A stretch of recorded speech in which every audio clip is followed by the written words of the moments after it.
Deion Sanders doubles down. Shedeur is ready. Browns QB drama heats up as Cleveland reporter questions coach's call. A season on the brink and a QB debate that won't die. The Cleveland Browns are sitting at 1-2, and already the city of Cleveland feels like it's standing at a crossroads. What was supposed to be a developmental season, a year to hand the reins to the young guns and let them learn on the fly, has quickly become something else entirely. Instead of embracing the future, the Browns seem to be clinging to the past. At the center of this storm is Shedeur Sanders, the fifth-round draft pick with the famous last name, the Colorado superstar who rewrote the Buffalo's record books, the player who was supposed to electrify the dog pound with fresh energy.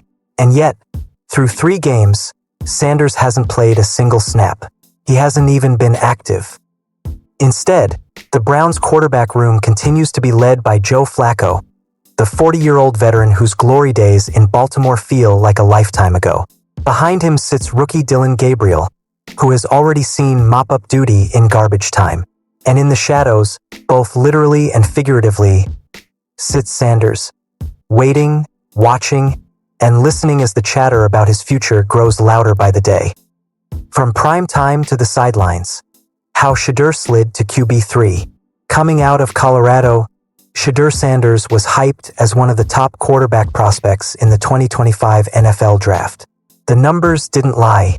4,134 passing yards in 2024, setting a new Colorado single-season record. 37 passing touchdowns, another program record. 71.8% completion rate, the highest in FBS history. Big 12 Offensive Player of the Year honors in Colorado's first year in the conference. He was, on paper, one of the most decorated quarterbacks in college football. And yet, when draft weekend rolled around, teams passed on him again and again. By the time the dust settled, Sanders had slid all the way to the 5th round, where the Cleveland Browns scooped him up at pick number 144. Why? Scouts pointed to his mechanics under pressure, his tendency to hold on to the ball too long, and the massive number of sacks he took at Colorado, 52 in 2023 alone. Others whispered that the media circus surrounding his father, Deion coach Prime Sanders, might be a distraction for some NFL locker rooms. But for Deion Sanders, none of that matters. Coach Prime's belief: he's better than what they have. If you've followed Deion Sanders' coaching career, you know he's not one to mince words. And when it comes to his son, he's as confident as ever. Just like his dad, he doesn't believe Flacco and Gabriel can play better than his son, reported longtime Browns insider Tony Grossi, summing up Deion's position on the situation. And Grossi would know. He's been covering Cleveland football for decades. He's seen hyped prospects flame out, veteran quarterbacks limp through bad seasons, and head coaches stick to their depth charts until they no longer have a choice. But this one feels different. Tony Grossi's take: I need evidence that he can play. When asked about Sanders' early NFL career, Grossi didn't hold back. He never met a camera he didn't like, and it just seems like being out of the limelight right now. As QB3 on a Cleveland Browns team struggling to score points, he's really missing the viral moments, Grossi said. I laugh about it because I don't take him too seriously anymore. I'm sorry, after that Rams game, I need evidence that he could play. All the pro Shedeur fans, and they're passionate about their favorite player, they think something like that is going on.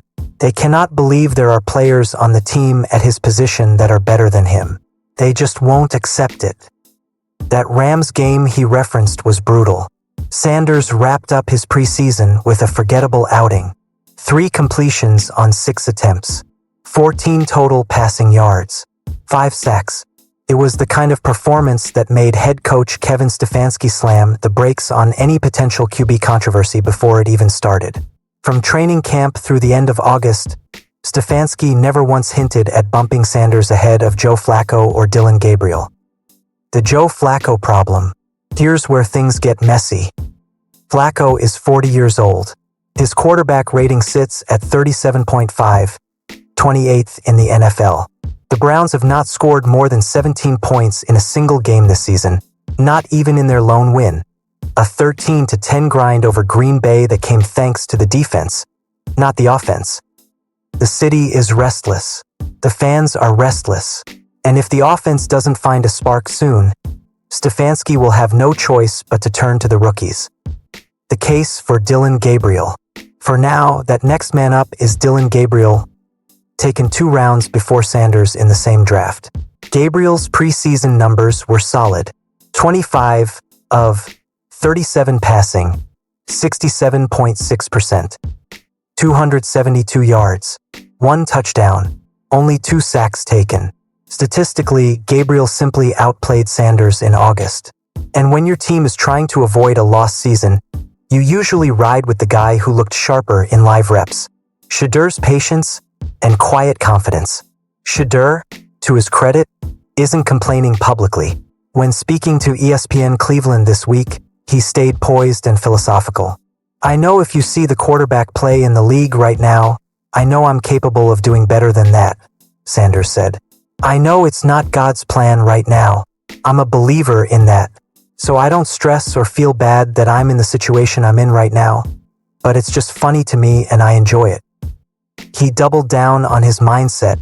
Just because where I am on the depth chart, I don't let that dictate my mindset each and every day, because you don't know what could happen. That attitude is exactly what Deion Sanders has preached since his days as a player. Control what you can control. Stay ready. And when your number is called, make sure nobody can take the job back. The tension in Cleveland. This is where the story stops being just about football. This is about a city desperate for a quarterback savior, about a father who believes in his son more than anyone else on the planet, about a coach trying to balance loyalty to his veterans with the reality of a sputtering offense, and about a young man learning to be patient in a league that rarely waits. Every bad throw from Flacco, every 3 and out, every red zone failure only turns the volume up on the Shedeur time debate. Social media is already buzzing, with Browns fans split between those who want to throw Sanders into the fire immediately and those who say the kid needs time. What happens next? Here's the truth. The Browns can't afford to sit Shedeur Sanders all year. Not if this offense continues to look lifeless. Not if Flacco keeps ranking near the bottom of the league. At some point, either injury or desperation will force Stefanski's hand. When that day comes, Shedeur will have the chance he's been waiting for, the chance to prove not just Tony Grossi wrong, but the entire NFL. And if you know anything about the Sanders family, you know that's the moment they live for. Bottom line, Deion Sanders doesn't just believe in Shedeur. He expects the world to see what he already sees. And whether you agree with Tony Grossi's skepticism or you're part of the growing #FreeShedeur movement, one thing is certain. Cleveland's quarterback drama is only getting started.